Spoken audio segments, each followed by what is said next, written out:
What's up, bookworms? This is Megan coming at you with another Cantina conversation. Today's episode features a chat with Chandler Morrison. We're talking about his book, American Narcissus. That book is available now. Really interesting and in-depth conversation with Chandler. I enjoyed his authenticity and just how vulnerable and generous he was with his answers and his past lives and how they influence his writing. It's a really good chat, so I know you guys will enjoy it. But without further ado, here is Chandler. So today we've got Chandler Morrison. We're talking about American Narcissus. That book is available now. Chandler, thanks for joining me today. I had to refresh my brain a little bit because it's been so long. So I feel like I devoured this book in a couple days and then I didn't have to think about it for like until now. I just remember this book messed me up. But it was like so compelling and thought provoking. It was like a slow train wreck that I just, but that was the point, right? It was so entertaining and thought provoking and dark. So, but I'm excited. I'm excited to dig a little bit Yeah, deeper thank today. you for first for having me on and for the kind words. It was intended to be like a slow train wreck, so I'm glad that's what you got out of it. Yeah, I just remember um finishing the book with like my jaw dropped. It was a bit. We'll try to be like spoiler free, even though the book's been out for since May, I think. So yeah, we'll do our best. But yeah, I just remember I didn't. It was like I knew it wasn't gonna be sunshine and rainbows at the end, but I still didn't expect my jaw like finishing the book with my jaw on the ground. In a good, obviously in a good way. It was like holy shit.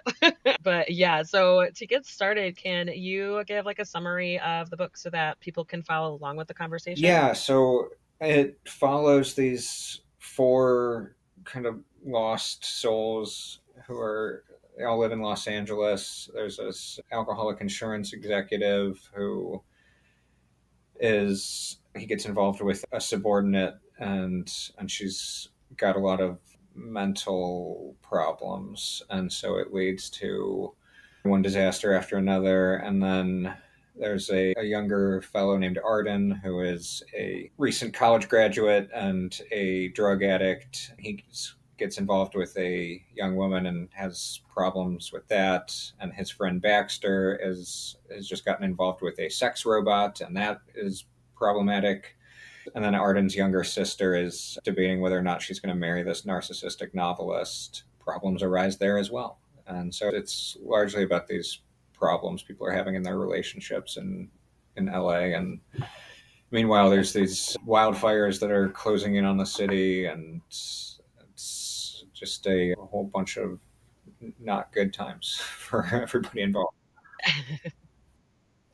Yeah, in a nutshell. Like I know it's that kind of I thought it was cool how these stories like they're all like interconnected and then in ways that the reader knows right off the bat but then slowly discovers and there's a common denominator here it seems like that kind of jumpstarts or facilitates the train wreck that is about to happen and it was wild. And then the cool part was like yeah, the wildfires that it's impending doom essentially, and it's thought provoking. It gives the reader a sense of if we want to be existential about it, it's what nothing matters. Like we're all it's not going to end well for anybody no matter what we do. We might as well just do what we want. And or it's like coping mechanisms. Like there's so many things to like there's so many layers, so many things to unpack here. So before we get into all that, can you go into like your background a little bit because I know this is you've had a handful of published works, Yeah, this is correct? number 8. Okay, So cool. my the first What led you to bring out American Narcissus to the world? Like, how did you? I want to get like a snapshot of all the whole. You're like what draws you to the genre, stuff like that. Sure. I my first book was Dead Inside, and that remains my most popular book. And its popularity has increased over the years. It really popped off about 4 years ago was when it really caught on. But I self-published it almost 10 years ago at this point. And Okay. even when it was self-published, it had a degree of popularity, and then it later got picked up by my current publisher, Dead Sky Media, and I've done a number of books with them, a couple of books with other publishers, but my main publisher's been Dead Sky.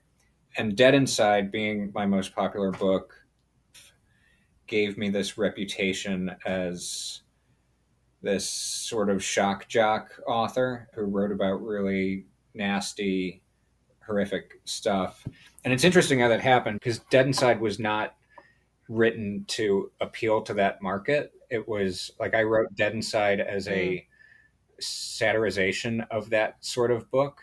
And so I was really making fun of the type of a certain kind of book and movie that just media in general that had become popular when I wrote it. Hostel had come out and Human Centipede. And so I was making okay. fun of that, but it ended up getting embraced by the very people who love that kind of thing. And which, look, is great. It's given me a degree of success I never thought I was going to have and opened a lot of doors for me. But it still was not what I had ever really set out to do.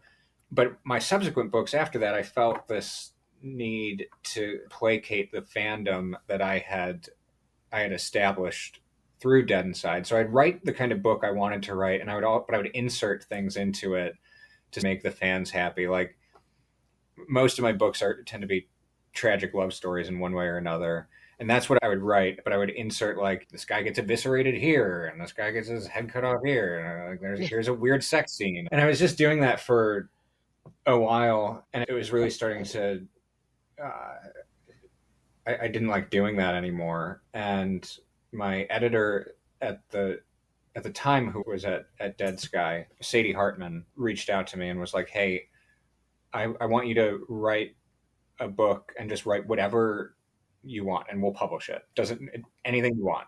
And like not the book that you think your fans want, but the book that you want to write. And this was the book I wanted to write. And so there's not violence or people getting eviscerated or anything like that in it, but I just didn't want to write that anymore. And I wanted to write this Yeah. kind of quieter, more grounded story about these very specific types of people and with a very specific kind of problem.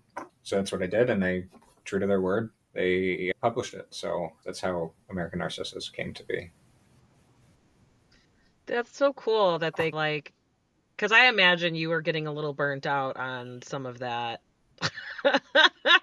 On some of that like bleak and violent, and just not to say that American Narcissus isn't like bleak, but yeah, like just the violent and gruesome and just for gruesome's sake, right? Like the shock value versus American Narcissus, while it's still there's certainly those shock moments, but it wasn't just for shock value. At least that's not what I got from what you were delivering and what you put on the page. Yeah, I could totally that's really cool that you were able to do what you wanted and that you were able to like they were just like, no, just do it. Just do it. We'll publish it. And we'll, of course, you go through the process. Were there any other approaches that you took differently or like any big lessons learned from this time around? Aside from just, like I said, just really for the first time in a long time, just doing 100% what I wanted to do without any thought of, is this going to land with my established audience? Mm-hmm. But in terms of writing it, I write all my books the same way. It's always extremely chaotic. I don't write in sequential order. I'll write like a piece from the beginning and then a piece from the end, and then I just plug in scenes where I think they're going to fit in relation to what I've already got, and it just eventually all comes together. But that's how I approach every book, and that's how I approached this one. So it was much the same in terms of composing it, how I went about the actual writing process. Okay. So not really outlined, but it's or at least it's outlined in your head a little bit. Very And vaguely. There's a whenever very like a mood writer, like you, because it doesn't seem like quite a pantser, because it seems like you know where the scenes that you're thinking of that you're ready to put down. It seems like you know where you want to put it. It's just not in it's just not in order of yeah. sequential. There's this sort of amorphous shape in my head of the overall big picture and like where like the arc things are going to go through and where everybody's going to end up. But what'll happen is I'll go to a party and like something will happen and that'll give me an idea for a scene that I did not have in the grand scheme of things, but I I know where in the grand scheme of things, it can fit. And so and as opposed, it very almost never happens that that experience will occur in relation to where I'm currently at in the book. So, and I don't want to wait till 100 pages down the line when I get there. I want to write it when it's fresh in my head. So I'll just plug it in where I think it's going to go. So yeah, I don't outline. I've tried to outline before. I know a lot of authors swear by it, but I have enough of an outline in my head, and the actual writing for me is the fun part. Outlining is just sucks a lot of the joy for me, so I just don't do it. Yeah. Yeah, you gotta find your flow, you gotta find what works for you. Cause I know, yeah, authors I've spoken to, they're like, "I'm a pantser," and they're the same way, they've tried, but it just they wing it, and same thing, they'll have a character that all of a sudden they became a dog owner. Like, a dog showed up and it just seemed to fit, like, and that was just their pet. So, yeah, I think that's really common, and I don't know, I just think it's funny, like, how tellers come up with just the obviously you have an idea, but then like just how you come up with the little details and the how you're putting all those pieces together because it's just like looking at the big picture, yeah, it's a story, but there's so many, there's like commentary that you want to slip in there. There's like parallels, and maybe or maybe not, you want to slip some message here and there and make the reader aware of some things to make it all flow, to tie everything together in a meaningful way.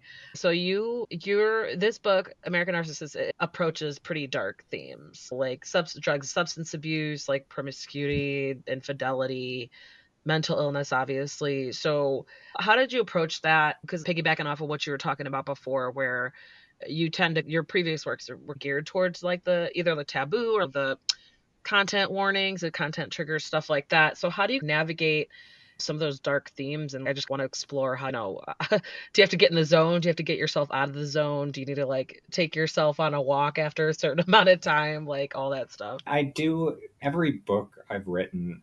I've had to like it comes from a place of pain and me trying to write my way out of that pain. So I don't ever sit down and like I want to write a book about this, and so I'm going to do X, Y, and Z. It's it's always I'm experiencing some form of suffering, usually as the result of breakup or a failed relationship, whatever, some sort of doomed romance is usually where it comes from. And I've been, you could say, fortunate to just have had a lot of those, and which has allowed me to be somewhat prolific, and that I've it's given me a lot of content, and so like when Sadie approached and wanted me to give her a book, it was perfect timing because I had just gone through a couple of different romantic entanglements that left me feeling sad. and, For lack of better words, yeah. and now, I guess there's been no small number of those, and so had she hit me up 6 months later or a year later, like there would have been a different one. But Mm. but that was where it came from. And then in terms of the drugs and the mental illness and things, like if the story calls for something, I'm just not shy about putting it there. Even my previous books where I was more deliberate and like kind of putting things in there that were taboo and shocking, I always made sure there was like a place for it. Like it wasn't just something random. Like it made sense in relation to the rest of what was going on in the book. And the same with this. Like it's the the characters are really broken people who are trying to feel better, and people who are broken and trying to feel better very rarely resort to healthy coping mechanisms. And I'm not any different. And I also live in a city that is where this sort of druggy hedonism is, I think, more common than it is in other parts of Mm. the country. Like it was funny, like for example, when I was going through the editing process with my editor, It wasn't Sadie at this point. Sadie had moved on by then, but I was going through the edits, and there's a part toward the end where one of the main characters, Ryland, is talking to his a woman that he works with about money, and he says money is like coke. You don't save coke. And my editor said, I don't think I would think that he'd want to hide the fact that he's doing coke. I don't think people would talk about it this openly. And I laughed because I'm not sure where she's located. But she's not in LA, and it's such an open thing here where so many Sure. where it's interesting because I grew up in Ohio. I've been sober for 11 years, but Yeah, thank you. congrats. But when I was in Ohio, I did a lot of coke, and it was true. Like you didn't go around talking about it. You didn't tell Mhm. like your coworkers or your friends like you were doing. It was more secretive. It wasn't as common. There were not a lot of cokeheads running around suburban Ohio. In fact, I think it was me and two other guys, but uh, Well, in the whole population of population of Ohio, Ohio, yeah, like, or you guys, everyone just kept it a secret. You guys didn't know who was who. could be. Um, but whereas here, like it's just so casual, and people just talk about it like in the same way that they would talk about like having drinks with friends. Like Mm, I'm gonna go in the bathroom and do a line or whatever. Like it's just so mm. much more common, and there's not the sort of secrecy and shame around it. This is all a long way of saying these dark, difficult subjects that I tackle. Like they're grounded in reality, and I really just try to stay true to my experiences and experiences of maybe other people that I'm drawing from, but mainly my own or things that I observe. And like a lot of it might be shocking, but like very little of it is a product of my imagination. Yeah, I could see that. I grew up in the Chicago area. I've always lived within.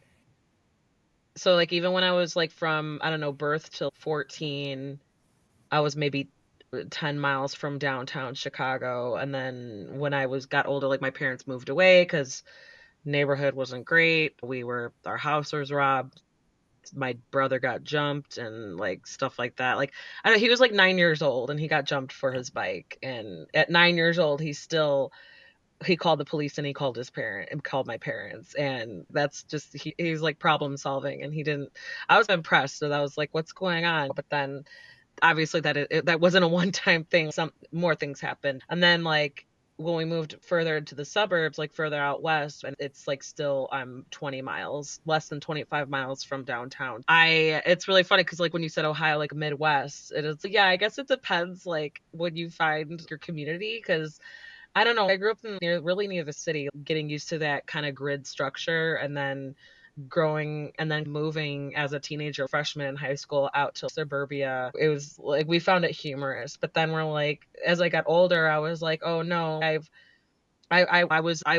did find that kind of behavior, like those substances in closer to the city. And then when we moved out west, there were still other people using those substances. So I don't know if it's a regional thing because I'm like suburbs, like people maybe think, oh, suburbs are a little like hoity-toity or they're like a little more behaved, law abiding, but it's no, like I think that's a lot of what you might find in some film and TV entertainment is that yeah, that's the point, like that's on the surface, but the suburbs like they can be just as rife with drugs and like debauchery, whatever you want to. But yeah, I think it's like The, fascinating. Yeah, absolutely. You just never know. Like I said before, maybe it's just not everybody was talking about it, but it's if you with your friends and then people talk and then you know.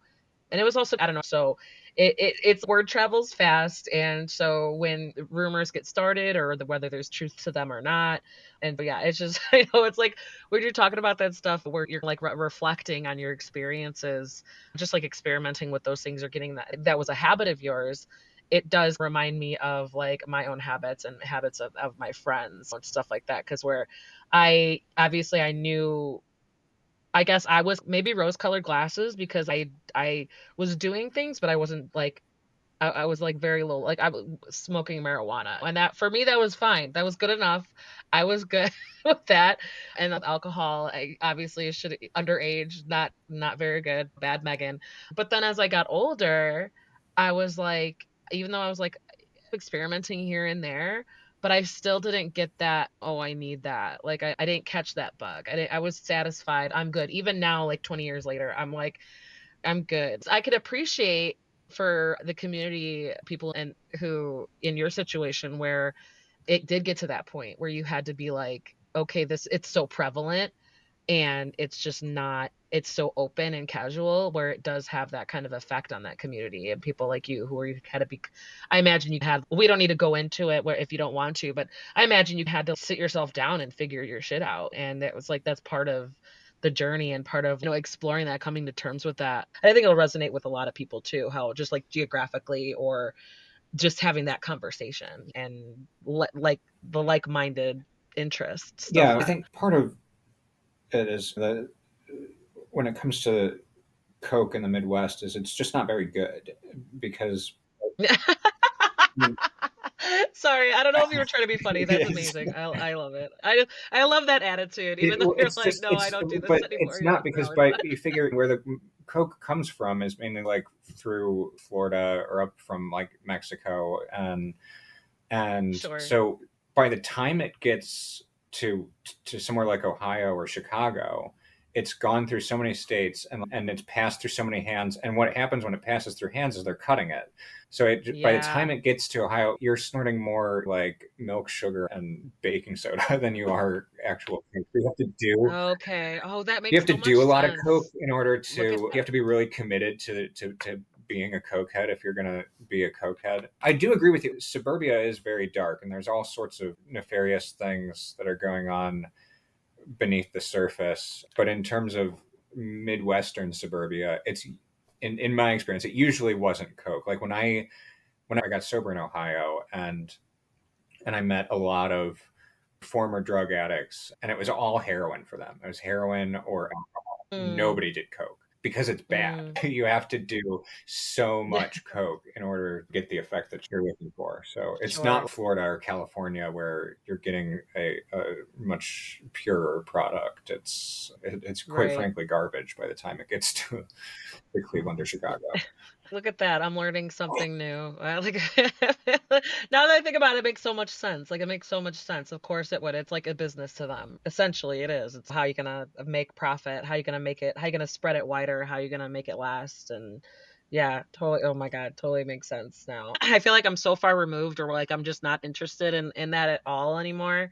Where I'm like, and being in Chicago, it's like weed is legal now. It's if I want an edible or whatever. It's funny now that I talked to my mom about it. She's, oh, I took one. I took a half of one. Because even her doctor, I think, because she goes for, she has like arthritis and stuff like that. And so she'll occasionally do a little bit. I think it's just to either just to relax or to like to relax her nerve, not her nerves, but her bones and just like coping. But she's not even, it's just so recreational. It's not even that obviously it's the public perception of marijuana in general. I think it's on a population level is just so it's much more lax, and I think people are just learning it.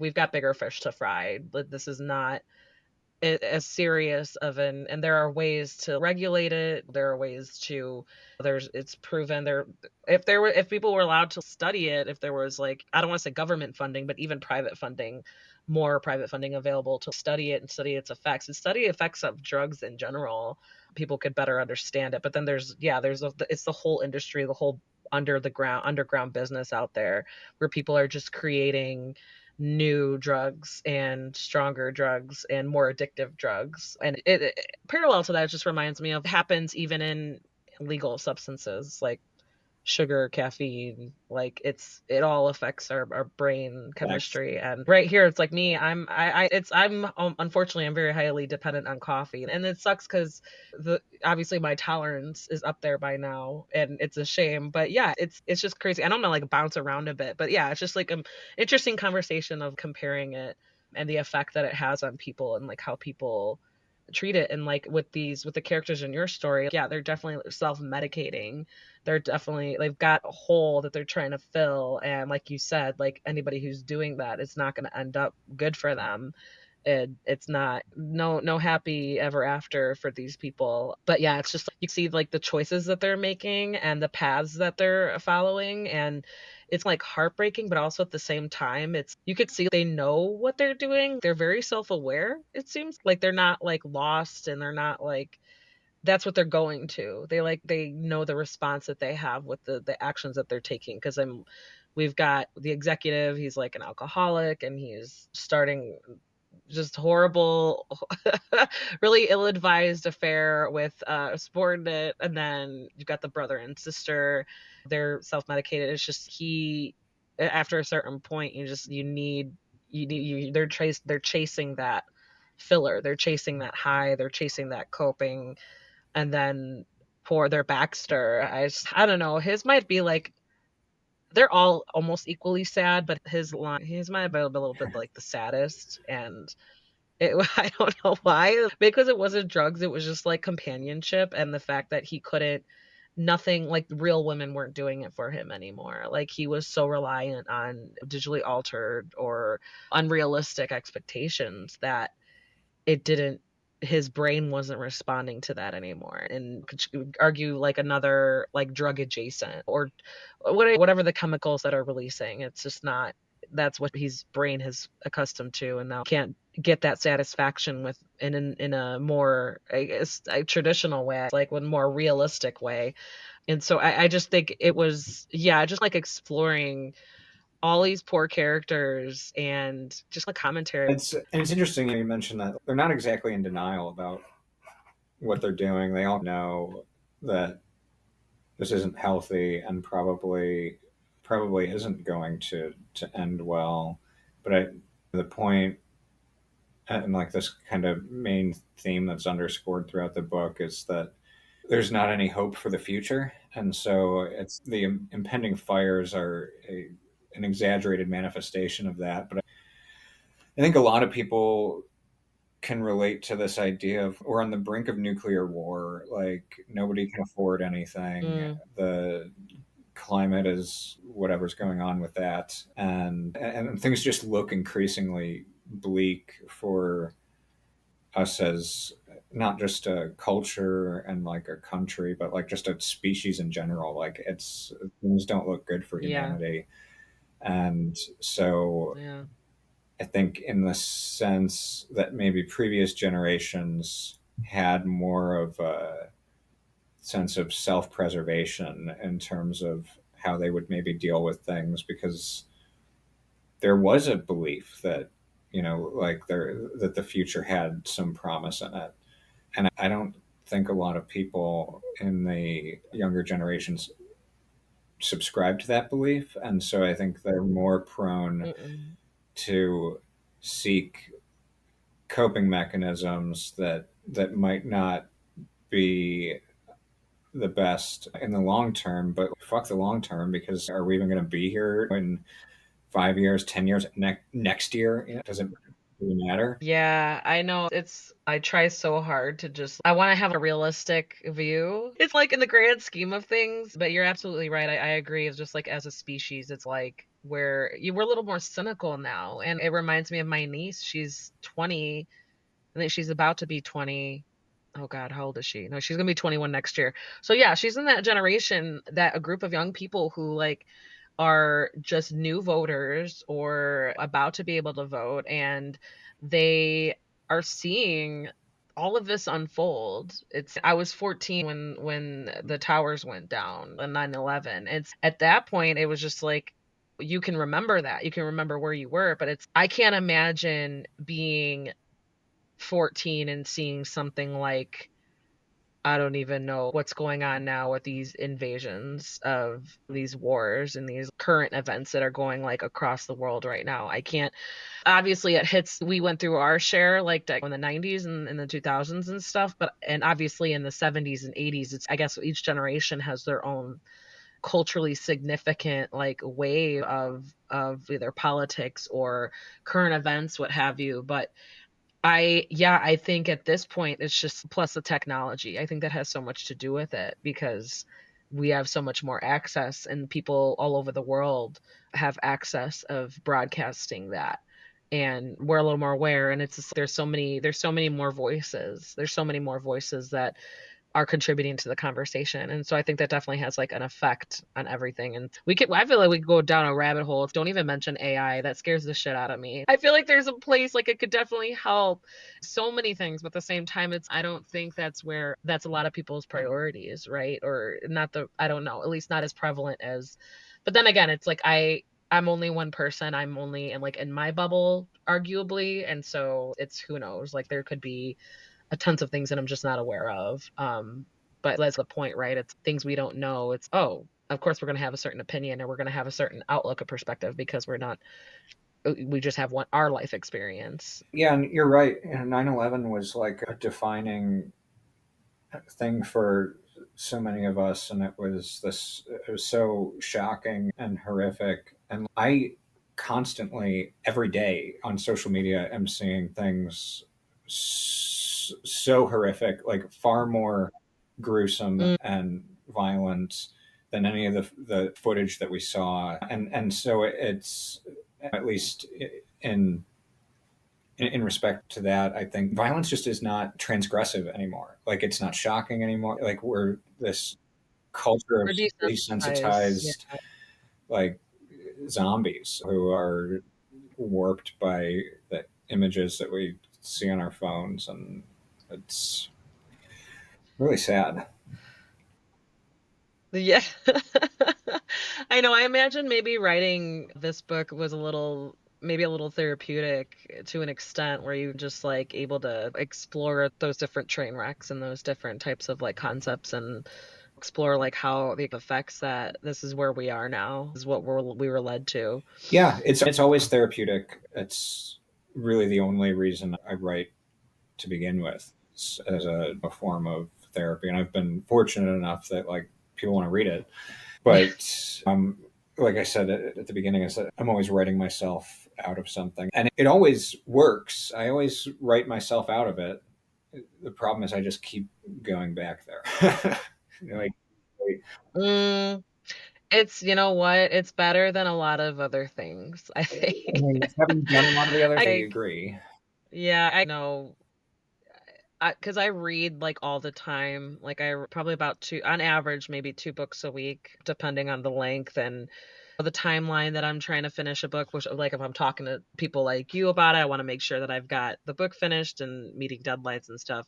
And I have a 9 to 5, and I have a small family. And I was talking to an author the other day, and I was like, I feel like a little bit guilty because my boys, I don't know if they just think, oh, mommy's obsessed with books, mommy's always reading, and I'm just telling myself, you know what? There are worse things, right? Like that, like it's reading is a way for me to escape, and it's not just for this stuff. But I've always been a reader, and so I'm gonna read no matter what. It's like at least doing this stuff, I can interact and help connect you guys to your readers and potential audiences, stuff like that. But I know it makes me think, and I'm like, well, at least they like, what are they going to remember from their childhood? Yeah, maybe mommy's not as involved because she's just being a dork in the corner with her book, just like sucked in. And but yeah, I'm like joking around, you know what, it's not the worst thing in the world to occupy my free time. So I I like, wish as my own mother had been a dork in the corner with a book, as opposed to the psychotic shit that she was doing oh, all throughout my childhood. So, oh,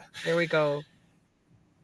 Yeah, it's that generational. Yeah, that's another layer to it, right? But it's also because I think the parents of your siblings that you had in the book, they seemed normal. Trying not to be super spoilery, but they're normal. Oh, I didn't want to approach like spoiler territory, but the parents of your siblings seemed like standard, I guess, on the on surface, the right? surface, Then the reader, yeah, but then the readers, you rope them in and then backhand them a little bit. No, just kidding.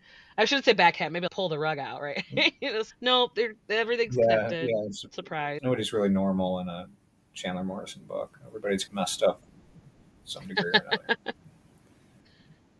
But it's a little bit closer to the reality than not exploring that at all. You didn't even have to on the parents. But yeah, I thought that was really cool and like thought provoking that, oh, now we see a little bit of the parents, and oh, this is why we're seeing a little bit of the parents. And like it was like, oh shit, okay. And then after that, it's the third act, and it's just, we're okay, there's no brakes, the brakes don't work anymore, we're just going full speed ahead. And until the crash, and it was yeah, it was that's I think that's where that was, like, one of the kickers that obviously led to my jaw just dropping, and so I was like, "Oh shit, oh shit." I'm gonna throw this two-parter at you. Just a few more questions left before, because I wanna respect everyone's time here. What were the most challenging parts to write? What were the most enjoyable parts to write? It's all enjoyable to some extent or another, whether it's therapeutic or whether it's just like a just a fun scene to write. I don't usually write things that I don't want to write, but argue that I Yeah. never do. But like I there's pieces of me in most of the characters with the exception of Baxter. Like I Baxter is a very specific kind of male that I was trying to portray, and which I have very little understanding of, and I just cannot relate to Baxter's way of thinking and looking at the world. Whereas there are things Mm, about the rest of mm. them that I do. And of course, it's exaggerated, and with all of them, like they're blown up to this egregious proportion that is not representative of me wholly, but there's pieces of me or like my outlook or what have you in there. Whereas Baxter is like a, I can't say he's product of entirely of my imagination because he's largely based on certain types of men I've interacted with, but portraying things from his perspective was more difficult than it was with the others. Just because, like I said, I can't relate to it, and he's such a lunk in a way that I'm not. But it was an interesting challenge. He's a different type of character than I typically write about, and so it was interesting, but definitely. Did you have to do any other types of research to, if, for example, with Baxter's character, like how do you getting in the mindset other than just getting the idea from people that you interacted with? I guess I'm just a little curious, like if you're trying to a character that you don't really understand, but you want still to be like authentic and thought provoking, like maybe like realistic, like how was it mostly just people like overhearing conversations and personalities that you've interacted with, or did you have to like I don't know, explore a little bit? Like, does your I don't know, does your Google search history questionable or what? No, I don't do a lot of like. I know there's a lot of authors who make a big to do about their Google search history. I'm not. That's I'm not typically Googling things. I like the types of truths I'm trying to get at with my writing. I'm not going to find in a Google search engine. But so yeah, a lot of it is personal interactions, conversations I overhear.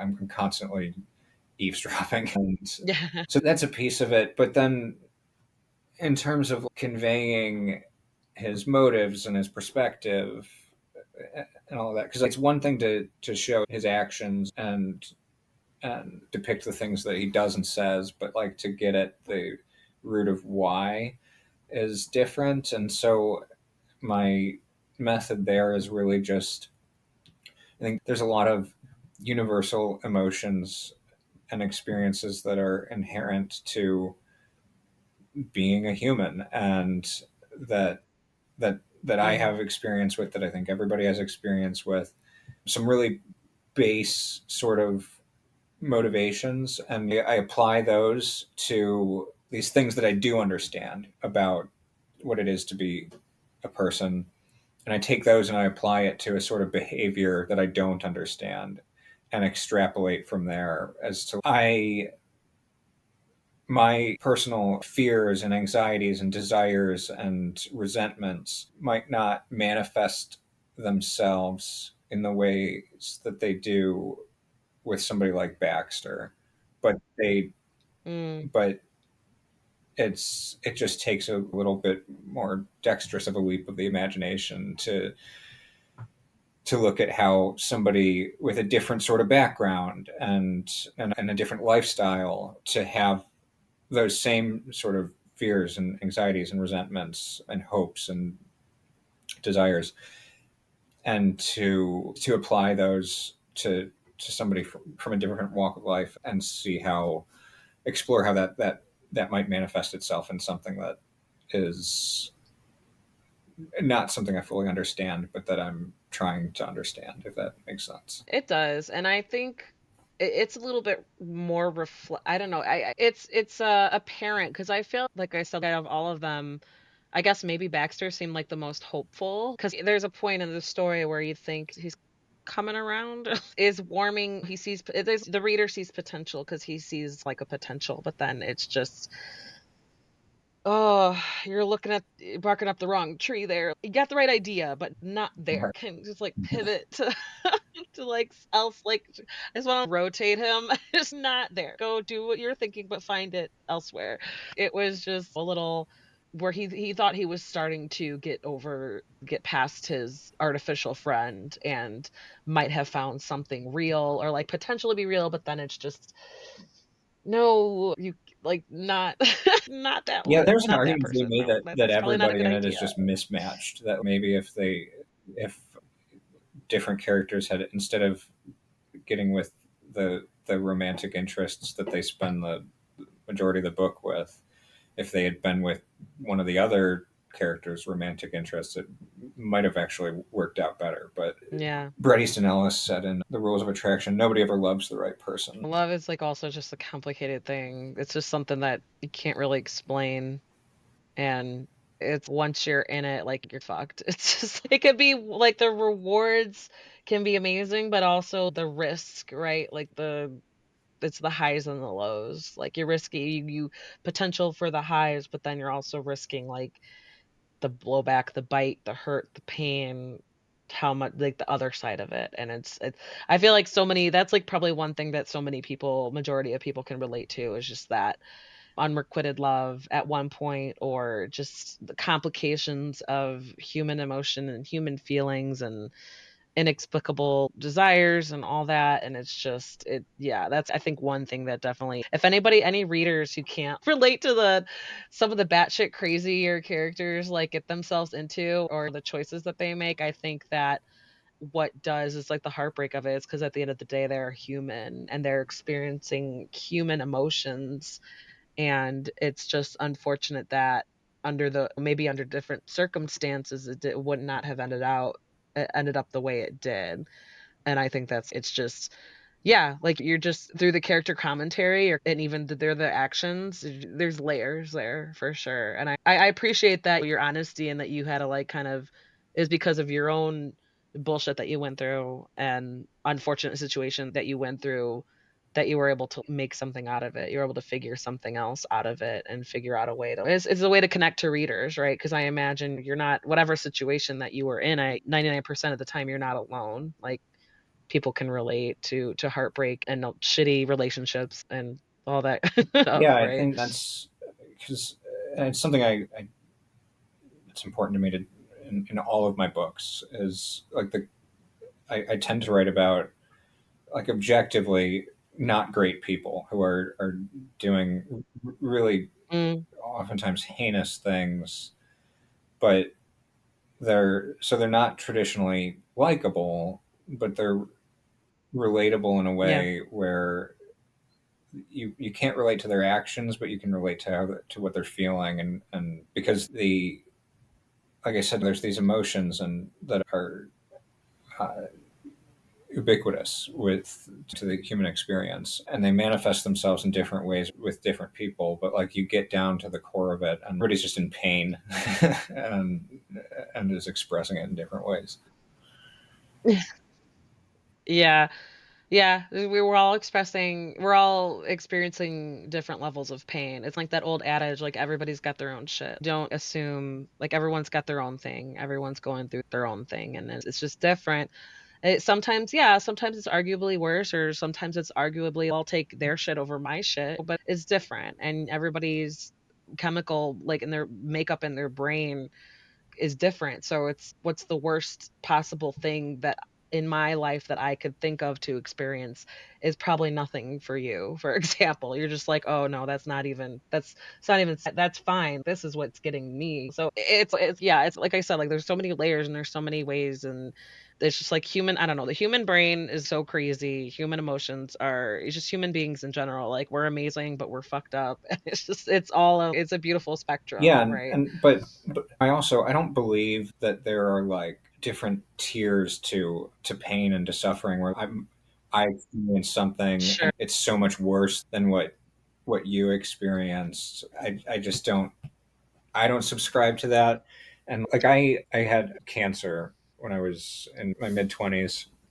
I'm in remission now, but people Okay, would that's thank you. great. But people would say to me when I had the cancer, like that they felt bad talking about their problems to me because like my problems are so insignificant compared to like you have cancer, and I just Mm, don't buy that because I, having had the cancer, it sucked. It was painful and it was not a good time, yeah, but it wasn't like I unlocked some new un like that some new version of suffering that I had not been privy to before. It was yeah, like yeah, everybody has a threshold, and once you get that, that's it. Like that. So you imagine the worst thing that you've gone through. It doesn't get worse than that in my experience. I had other things that had happened in my life that had been mm, painful, and the cancer was just as painful as those things. It was not any more painful. We all have, like our max capacity for suffering, and that is, and that's it. You don't, it's yeah. So different. It's not more, and it's like I said, you don't different. unlock a new frontier of pain. Like it's like once you've gone through the worst thing that you've gone through, that's it. And you might feel that again, but you're not going to feel something worse. Yeah, yeah, that's interesting. Man, I can't that's a good point now that you're saying that you've had that experience and that I'm sure it gave you a new perspective, but I think I believe that's probably so common where loved ones of people who have their loved ones or friends have seemingly usually terminal illness, and it's just, "Oh, I feel guilty," like, talking about this around you, and you're just like, "No, have your own respect for your pain," kind of thing. It doesn't mean I still, because it's even from a friend perspective, like a companionship, it's, "No, I don't want you to hold yourself back, like, I could still be here for you. Like, I could still be an ear. What's not don't." Because that's a great I think that's a beautiful outlook for you to be like, "No, like, your pain is still valid. Whatever you're going through is still valid. Don't compare it to what I'm going through." I think that's really important. That's a healthy outlook for sure, at least in terms of personal Yeah, I mean, relationships. it's like I said, it's once you hit that threshold, like that's like you at least know that's what you that's your capacity. And so the cancer, for example, was not any while bad, it wasn't any worse than like my parents' divorce when I was a kid, and it wasn't any less than my last Mm, breakup. Like my last breakup was about equally as mm, awful as cancer, and at least I'm 31 now. Maybe there is some untold frontier that I just haven't unlocked of pain, but I don't think so. I've been through a fair amount of pain at this point, and I think I've got a pretty good idea of what's out there. yeah, or you've had your fill, right? You're not chasing, to push that threshold, right? Not trying to. Um okay, so Chandler Morrison, what is next for you? Are you working on anything that you can talk Yeah, so about? I just signed a 2 book deal with Dead Sky. They're gonna release a short story collection that's got it'll be like it's like everything I've published in various places over the last 10 years, along with some stuff that's never been published before. Um, so that'll be Okay. next, and then and that's done. I'm just doing the final round of polish on it before I give them the manuscript. And then, but what I'm currently working on is a novel that's science fiction slash horror, satirical. And there's a virus and a cruise ship and a cult, and that'll be what comes after the short story collection. Cool. Cool. I like short stories. I feel like it's just 'cause you could like you pick it up, put it down, pick it up, put it down. You don't have to you'll feel that pressure of remembering the elongated plot. And it's just it's like that. I don't know if it's a way to punish myself, but it's sometimes it leaves me wanting more. I'm like, "No, it's over." Because that's the point. It's a challenge to tell a story and all that encompasses a story in, like, 20 pages versus 300 pages. So I think it's always cool when authors, like, are able to be flexible like that and explore that type of method of storytelling. So Chandler Morrison, American Narcissus, that book is available now. I obviously content warnings, trigger warnings, but I definitely recommend this to people who you want to like tread a little bit on the darker side of things in the contemporary and explore yeah, like the darker side of humanity and a little bit of unravel the layers and the implications there. I was very entertaining. I loved as crazy and the whack jobs that you created in this book. I loved getting to know them and I loved seeing their journeys and ultimately where they ended up. And yeah, if you ever want to, we'll keep in touch. We can come Yeah, back and we'll chat absolutely. I'd again. like that. And there you go. That was Chandler Morrison talking about his book, American Narcissus. That book is available now. Check out the show notes where you can find links to purchase the book and where to find Chandler online and on social media. Find cantinabookclub.com on social media as well, on your favorite podcast player, on YouTube, and on TikTok. I'm always trying to find ways to get more books into your brains. Any recommendations that you need, you could check out cantinabookclub.com. And as always, thank you guys so much for listening.